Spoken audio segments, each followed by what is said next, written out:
Allez, merci beaucoup. Ce matin, je reçois Béatrice Rosen. Bonjour Béatrice, comment tu vas? Bonjour Nicolas, écoute, ça va bien. Ouais. La vie est belle malgré toute la folie dans laquelle on est projeté. La vie est belle, il faut le dire parfois. Eh ben, tant mieux. Alors toi, on te connaît, tu as beaucoup pris position pendant le Covid. Et d'ailleurs, ça m'a fait penser à Lucie Laurier, l'actrice québécoise que j'ai reçue sur ma chaîne récemment.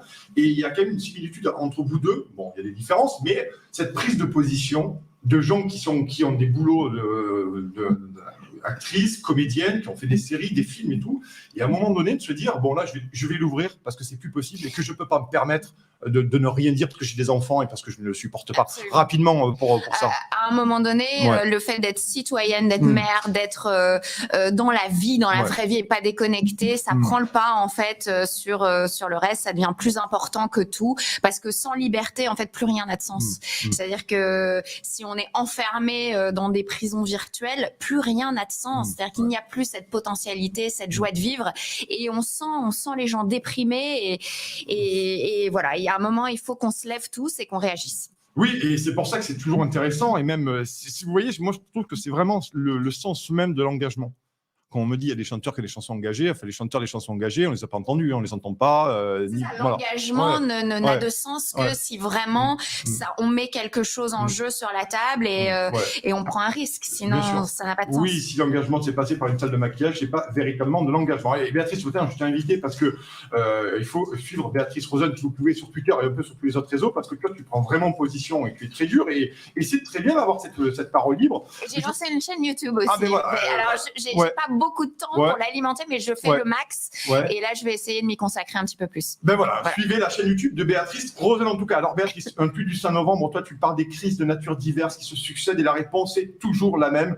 Réduction des libertés publiques et d'expression, toujours plus de surveillance de masse, technologie de plus en plus contraignante, pointue et chère, toujours plus de taxes, bien entendu. Et on va en parler aujourd'hui, franchement.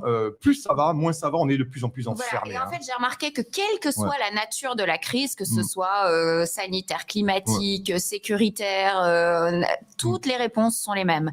Toutes les réponses sont toujours... Alors, je vais parler plus près du micro. Voilà, ça va. Les réponses sont toujours les mêmes. Et donc, c'est qu'il y a vraiment un souci parce qu'on adresse uniquement les conséquences à chaque fois et jamais vraiment les causes qui doivent être diverses.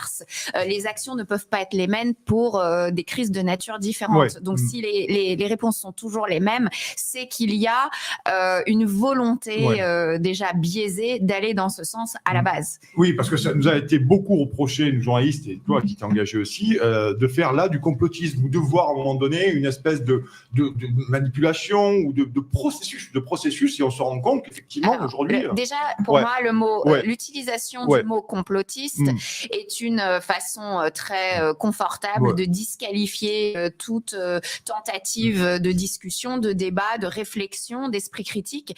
Et pour moi, les gens qui utilisent ce mot maintenant, c'est vraiment une preuve d'un QI assez bas, quoi. C'est vraiment, c'est absurde parce que c'est un mot fourre-tout qui englobe les conflits d'intérêts. C'est un mot valise qui ne veut même plus rien dire, qui a été complètement galvaudé. On ne peut plus questionner quoi que ce soit sans être taxé de complotiste. Enfin, c'est absurde. Ouais, je suis assez d'accord avec toi et ça montre aussi le fait que ces gens ne réfléchissent plus. Et quand on ne réfléchit plus, on ne peut plus argumenter, plus débattre. Donc, forcément, la délégitimation, c'est quand même la voie la plus simple. Ce sont des automates et qui sont sur une autoroute de la pensée prémâchée. Et donc, voilà. Alors, je voudrais parler ce matin avec toi de 3 points, notamment de l'inénarrable Thierry Breton, formidable, le commissaire européen au marché intérieur, peu importe. Après, on va parler de Melinda Gates et de l'incroyable déclaration de Christian Estrosi. Alors lui, il n'en manque pas une, Christian. Merci Christian d'être là parce que tu nous fais beaucoup rigoler. Et non, c'est vraiment bien d'être là parce que franchement, le matin, quand on a lu ces news ou quoi, on voit Christian Estrosi. Alors Thierry Breton, vraiment, là, c'est pareil. On est en train de se la faire passer en 12. Alors, je suis un peu trivial, mais tout de même, ils se prennent en photo. Voilà, de quoi il est question? Parce qu'en fait, il a fait un tweet le 8 novembre en disant que ça y est, il est très fier sur sa photo, il frétille, il est hilar avec sa bande et il annonce que ça y est, comme une grande nouvelle, ils ont mis en place la possibilité d'avoir pour les pays européens un Digital Identity Wallet. C'est quoi? C'est un portefeuille d'identité numérique qui sera certainement au départ basé sur le volontariat et à terme évidemment imposé à tout le monde. Et qu'est-ce que c'est? C'est un passage au digital. Il y a une vraie volonté de tout numériser, de tout digitaliser, et donc l'identité numérique, qui n'est pas juste l'identité numérique, mais un portefeuille, c'est-à-dire que dans ce portefeuille numérique, vous pourrez tout mettre, certainement votre carte vitale, votre permis de conduire, vos cartes bancaires, votre carte d'identité numérique, votre passeport, etc. Et tous vos papiers, vos cartes d'assurance, enfin tout sera dans ce portefeuille numérique. Mais quel est le danger de ça? C'est-à-dire que tout sera centralisé et numérisé. Et je ne sais pas si vous vous souvenez à l'époque du pass charlatan dit sanitaire, où c'était tantôt rouge, tantôt vert, selon votre obéissance. Là, en fait, le portefeuille numérique, c'est l'outil de base d'un crédit social. Qu'est-ce que c'est un crédit social? C'est si vous avez des bons comportements, votre QR code est vert. Si vous avez un mauvais comportement, avec des critères totalement arbitraires décidés par les dirigeants du jour, ce sera rouge. Donc si potentiellement, si vous avez une amende pas payée, boum, c'est rouge. Donc vous n'avez plus accès ni à Internet, ni au métro, parce que le pass Navigo sera certainement aussi dans le portefeuille numérique. Voilà. Au moindre comportement déviant selon eux. Voilà. Et ce qui me pose problème, c'est que Thierry Breton n'est pas quelqu'un d'élu par le peuple. Ah non, il est commissaire européen. Il a été nommé parachuté là. Et donc, voilà, il y a un vrai problème démocratique, selon moi, derrière ça. Et cette mesure n'a pas du tout été une demande des populations, ni soumise au vote. Donc, voilà, il y a un vrai problème de démocratie dans toutes ces... et c'est vraiment un outil de contrôle de masse, de surveillance de masse. Et on bascule, en fait, d'un régime de liberté à un régime de suspicion, d'autorisation. Ce qui est extrêmement grave. C'est un vrai changement de paradigme extrêmement grave dont très peu de gens parlent, très peu de politiciens parlent, et pourtant c'est essentiel. Voilà. En plus, toi tu suis l'actualité, Béatrice, mais franchement, pour suivre l'actualité de la Commission européenne, de l'Union européenne, franchement, pour trouver un rapport, il faut chercher. Il faut chercher. Donc en plus, il y a des obstacles aussi à la connaissance. Et ça, c'est extrêmement important. Oui, il y a une opacité. On l'a déjà vu pendant la crise sanitaire. Il y avait déjà une opacité sur les contrats, alors que tout ça vient de l'argent public. Il faut savoir que toutes ces mises en place, tous ces gadgets, toutes ces choses sont mises grâce à l'argent des contribuables européens, donc notamment français. Donc pourquoi on n'est jamais consulté? À hauteur de 20% du budget d'ailleurs pour les Français. Donc si on arrête de payer notre cotisation à l'Union européenne, autant te dire que Thierry Breton, il va aller à France Travail. Ça va pas tarder. Voilà. Et ça s'inscrit dans une dynamique. Encore une fois, toutes ces lois, tous ces gadgets, quand on les regarde indépendamment, on peut se dire mais c'est le progrès, c'est ci, c'est ça. On peut trouver une justification, une rationalisation. Sauf que il y a une vraie dynamique entre la loi du DSA, en France la loi SREN qui essaye d'imposer l'identité numérique en disant que ça va résoudre le problème de l'anonymat sur Internet. Sauf qu'il n'y a pas d'anonymat sur les réseaux sociaux, c'est un pseudonymat, et qu'en fait les choses ne sont jamais expliquées correctement dans les médias. C'est assez technique, mais il faudrait que des experts viennent expliquer tout ça. Enfin voilà, ça s'inscrit dans la volonté d'imposer la reconnaissance faciale. On va en parler après, on va en parler, ouais. Mais oui, non, mais oui. Voilà. Mais c'est pour ça que c'est intéressant que tu nous donnes ton avis là-dessus. On va parler après de cette chère et douce Melinda Gates, parce qu'elle nous fait des vidéos, Melinda, et elle se soucie de notre bien-être, chers amis, vous allez voir. Compréhension, pour qu'on comprenne bien. Voilà, parce qu'elle est un peu orthophoniste, Melinda Gates, à la différence de moi qui parle très vite. Oui, alors, pour être sérieux, Melinda Gates, elle a fait une vidéo, tu m'as dit, voilà, tu l'as écouté. Alors le même jour, Melinda, le hasard de la vie, les belles choses de la vie font que le même jour où Thierry Breton a fait son tweet sur le Digital Wallet, toujours toujours américanisé, ça me fait plaisir. Bill Gates et Melinda Gates, leur fondation, Bill and Melinda Gates Foundation, ont lancé une initiative, une espèce de campagne mondiale, en tout cas internationale, qui s'appelle 50 in 5, donc 50 en 5. Alors, il y a un site internet, si vous pouvez aller vérifier tout de suite, 50in5.net, et c'est 50 pays en 5 ans. C'est-à-dire qu'en 2028, ils veulent avoir fait passer au digital 50 États de 50 nations. Donc, elle parle de, je crois, 500 millions de gens qui passeraient au digital, mais pour notre bien. Dans sa vidéo, elle articule bien, elle parle comme si elle parlait à des enfants de 2 ans. Il y a aussi, en fait, Melinda Gates. Ça vaut le détour. Il n'y a aucun argument qui soit vraiment d'un niveau intellectuel assez performant, si vous voulez. C'est vraiment basique, quoi. C'est pour le bien des gens et voilà. Et il faut prendre ça pour argent comptant. Et donc c'est complètement digitaliser tous ces États pour évidemment imposer le portefeuille numérique partout et donc mettre une structure en place mondiale d'une surveillance de masse, d'un contrôle pour notre bien. Voilà, un contrôle de masse digital. Et donc un crédit social. Oui, parce que c'est ça. Et d'ailleurs, on en parlera aussi tout à l'heure avec Xavier Azalbert à 8h15, bien entendu. On est toujours avec Béatrice Rossonne. Je te remercie d'être là, Béatrice, ce matin, très tôt. Je sais, parce qu'on est passé à 7h30. Merci beaucoup. N'hésitez pas à partager, liker, mettez énormément de pouces de like, commentez la vidéo, abonnez-vous, parce que vous êtes nombreux aussi à regarder depuis YouTube et à pas vous abonner. Donc, n'hésitez pas à vous abonner. Et si vous êtes sur les autres réseaux, retweetez, repostez, repartagez, en fait, parce que vous êtes nos meilleurs ambassadeurs. On continue là-dessus. Finalement, quand je t'écoute et quand on voit ce qu'on a vu pour avoir beaucoup critiquer la politique sanitaire notamment, et bien avant, parce qu'on était là bien avant la politique sanitaire, on se rend compte que c'est toujours plus de sécurité, mais plus de bienveillance. Donc, c'est toujours emballé dans un truc de bienveillance, de protection. Tu vois, voilà, c'est ça. C'est que il y a toujours une bonne raison pour les enfants, pour la protection. En fait, évidemment que tout le monde veut protéger les enfants, évidemment que tout le monde veut de la sécurité. Sauf que qu'est-ce qu'on voit, en fait, concrètement? On voit que plus on avance, plus il y a de la reconnaissance faciale, plus il y a cette réduction de liberté publique, parce que c'est de ça dont il s'agit.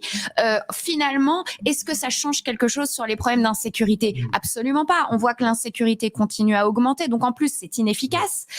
C'est une réduction de liberté sans contrepartie. Il y a une ambiance vraiment de plus en plus délétère. Les gens sont déprimés. On sent vraiment la chape de plomb. Donc, c'est mauvais pour le moral, c'est mauvais pour les libertés publiques. Ça ne résout aucun problème. Et il ne traite jamais, encore une fois, les problématiques en amont. Il n'y a rien. Les politiques pénales ne sont pas changées parce qu'ils prétextent toujours que c'est pour aider les enfants, pour protéger les enfants. Moi, j'ai 2 enfants. Évidemment que je veux protéger les enfants et c'est ma priorité, c'est la priorité de ma vie désormais. Mais sauf qu'en fait, la politique pénale n'est jamais modifiée, les vraies mesures qui devraient être prises ne sont jamais prises et en fait, ils traitent tout par la technologie. Sauf que la technologie, il y a une déshumanisation de la société que tout le monde ressent bien et surtout, je pense, les personnes les plus âgées de notre société sentent qu'elles sont un peu dépassées par les événements et souvent, il n'y a plus d'humain en face. Il n'y a plus d'humain. Il faut remettre de l'humain dans tout ça. La technologie ne doit pas nous gouverner. Elle doit être un outil pour nous rendre une vie meilleure, pour rendre notre condition humaine plus confortable, pas pour nous asservir. Voilà. Et il faut pas perdre ça de vue parce que vraiment là, on prend une mauvaise direction et le progrès, ce n'est pas le progrès technologique. Le progrès, c'est l'amélioration de la condition humaine. Il faut pas perdre ça de vue. Ben, il y en a un qui perd pas ça de vue, en tout cas, c'est Christian Estrosi. Alors lui, Christian Estrosi, il était sur CNews. Magnifique. Il est formidable, Christian Estrosi, parce que finalement, qu'est-ce que nous dit Christian? Il nous dit que bon, la première des libertés fondamentales, je crois que c'est la reconnaissance faciale. Il le dit gentiment en antenne de CNews. Bon, il y a eu beaucoup de réactions, mais tout de même, on peut se poser la question de savoir où est allé chercher Christian Estrosi cette drôle d'idée de la reconnaissance faciale. Pour être tout à fait honnête, la fin de la phrase, c'est la première des libertés, c'est la reconnaissance faciale pour que les les individus les plus dangereux puissent être suivis 24 heures sur 24. Mais alors, attention, ils peuvent être suivis 24 heures sur 24, mais on s'en fiche qu'ils soient suivis. On veut qu'ils soient mis hors d'état de nuire. Le but, c'est pas de les suivre, c'est de les empêcher de passer à l'acte et d'être dangereux. Et pour ça, il y a d'autres mesures à prendre. On veut pas suivre des gens pour suivre des gens. Ça n'a aucun intérêt. Pourquoi ils ne se concentrent pas sur des mesures efficaces? Pourquoi toutes les vraies mesures, les lois ne sont pas appliquées, les gens illégaux, dangereux, radicalisés, etc.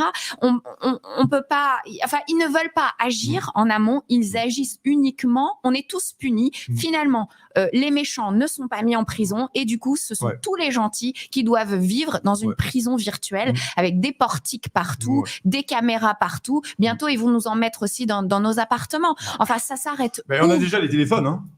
Oui, mais le téléphone, on peut l'éteindre. Alors, tu as raison. Je voudrais juste mais tout de même, répondre à cet argument, parce que c'est l'argument qui sort toujours. Oui, on a déjà des téléphones, on est déjà tracé, on est déjà suivi. Non, mais c'est pas un bien. Hein. C'est pas un bien. C'est pas un bien. Sauf qu'un téléphone, si demain je veux l'éteindre et le jeter ou finalement changer, reprendre un vieux Nokia, j'ai encore la possibilité de le faire. Là, avec la reconnaissance faciale dans l'espace public, on passe à un cap où il y a même plus une notion de consentement, on est c'est subi. Si tu veux, là on peut enlever toutes nos applications. Si demain j'ai envie de me mettre en mode avion pour toujours, je peux le faire. On passe encore une étape. C'est vraiment la politique du cliquer. On a encore la main. Mais déjà, Christian Estrosi, pas que lui, parce que ce gouvernement, déjà qu'il fasse appliquer les OQTF, déjà, avant de commencer, parce que la reconnaissance faciale, on rappelle que pour les JO, c'est une véritable réflexion pour les JO. Et ensuite, on le sait, quand on est en état d'urgence, on va prolonger ça au-delà parce que c'est plus simple. Les drones, c'est pareil pour les manifestations. Donc, ça pose des questions. C'est ça. Et on voit encore une fois, comme je te disais tout à l'heure, la technologie est de plus en plus pointue, de plus en plus chère. Et donc, sert évidemment des intérêts financiers aussi de gens qui fabriquent cette technologie. Il ne faut pas perdre de vue que tout ça, c'est aussi un marché. Et en même temps, la sécurité est-elle vraiment améliorée dans l'espace public? C'est vraiment une question que je me pose. Je ne crois pas. Honnêtement, je ne crois pas. Oui, c'est la question entre la volonté politique de sécuriser un maximum ce pays et qu'on puisse vivre sereinement et paisiblement. Et ensuite, comme tu l'as dit, la reconnaissance faciale et toute la technologie qui est quand même extrêmement intrusive. Et je partage ton avis sur des gens qui n'ont absolument rien à se reprocher, qui sont seuls là, qui perdent leurs impôts. Voilà. Et l'argument, c'est toujours oui, mais si vous n'avez rien à vous reprocher, quel est le problème? Vous n'avez rien à craindre, quel est le problème? Et on voit que tout ça converge vers même Klaus Schwab qui disait nous arrivons à la fin de l'intimité, de la vie privée, nous entrons dans une ère de transparence totale. Et si vous n'avez rien à vous reprocher, vous n'aurez rien à craindre. Sauf que cette logique-là est une fuite en avant. Déjà, ça compense leur impuissance politique, parce que plus on voit qu'il y a d'impuissance, plus on voit qu'ils poussent la technologie, et en plus c'est assez inefficace. Et vraiment, c'est une logique qui ne s'arrêtera jamais. Donc jusqu'où on va mettre des caméras dans les toilettes des gens pour vérifier que, il y a un moment qui se droguent pas chez eux, ou jusqu'où on va aller? C'est ça la question. C'est la vraie question. En tout cas, merci Béatrice Rosen d'être venue ce matin dans les locaux de Tocsin. Merci beaucoup d'être passée avec nous. Je te souhaite une excellente journée, un excellent week-end et continue à prendre position, comme ça on aura l'occasion de te recevoir. Merci beaucoup, chère Béatrice. Bonne journée à toi.